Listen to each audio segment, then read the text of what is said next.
Good morning. Good morning. We are extremely pleased that you are here. It is good to come together for the purpose of co-creating. Do you agree? Yes. You are knowing what you are wanting? Yes. Really? Well, we believe that you do, to some extent. In other words, knowing what you don't want helps you to know what you do want, doesn't it? So let us put it in another way. Do you believe that you are a vibrational match to your desires?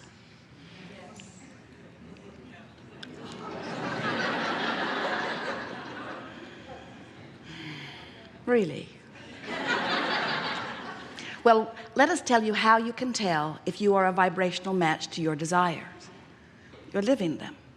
When you are a vibrational match to what you want, you're living it. When you're a vibrational match to the dollars that your life has helped you to discern that you prefer, you have them. You are spending them, you have access to them. They are flowing in and out and in and out and in and out of your experience.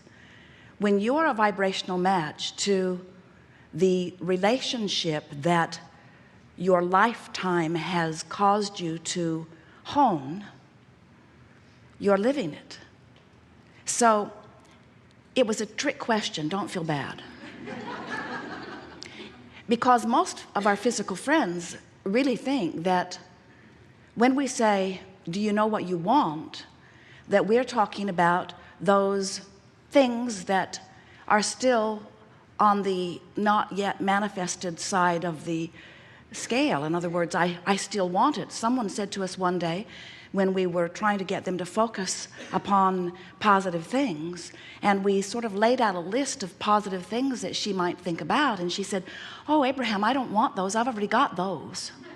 And what she really meant was, the things that I want are the things that have not yet happened. And we want to help you to realize that if you're thinking about things that you want from the standpoint that they have not yet come to fruition, that they are still missing in your experience, that you are still living the absence of them, and even more important, if you are feeling any negative emotion around them, such as frustration about how long it's taking, or disappointment that it has eluded you while someone else is living it, then that is really a strong indicator that the vibrational frequency that you are offering on a regular basis, you might even call it a chronic vibrational offering, which is what a belief is, then you're holding it in a sort of suspended position where the distance between where you are and where it is not closing. In other words, that's why so many people live for so long in the same situation. Have you known people like that, that have a bad relationship and they complain about it every time you get together with them, and the relationship then ends because they finally have enough and they close that door, and then first thing you know, they're telling you about a new relationship, and the next thing you know, they're complaining about that one too. And if you have any kind of memory at all, if you're paying attention to them at all, or maybe it's you we are talking about, then you have to be noticing that different faces, different places are moving through their experience, but not very much is changing. It's like they keep marrying the same person over and over again. They keep dating the same person over and over again.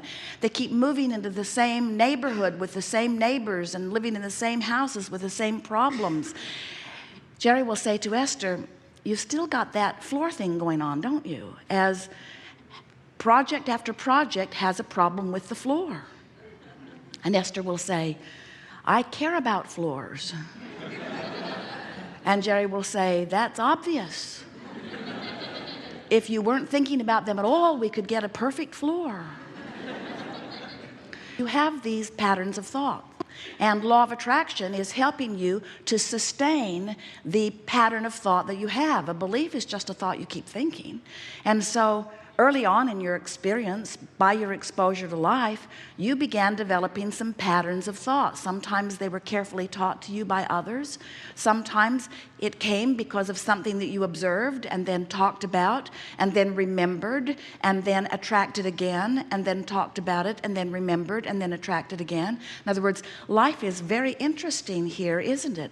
You can't talk about anything for very long before it begins to replicate itself in your life experience. And it's what makes you develop your patterns of what you call truths. You say, at first I wasn't sure, and then I pondered it for a while. And once I gave it my attention, I began seeing evidence of it everywhere.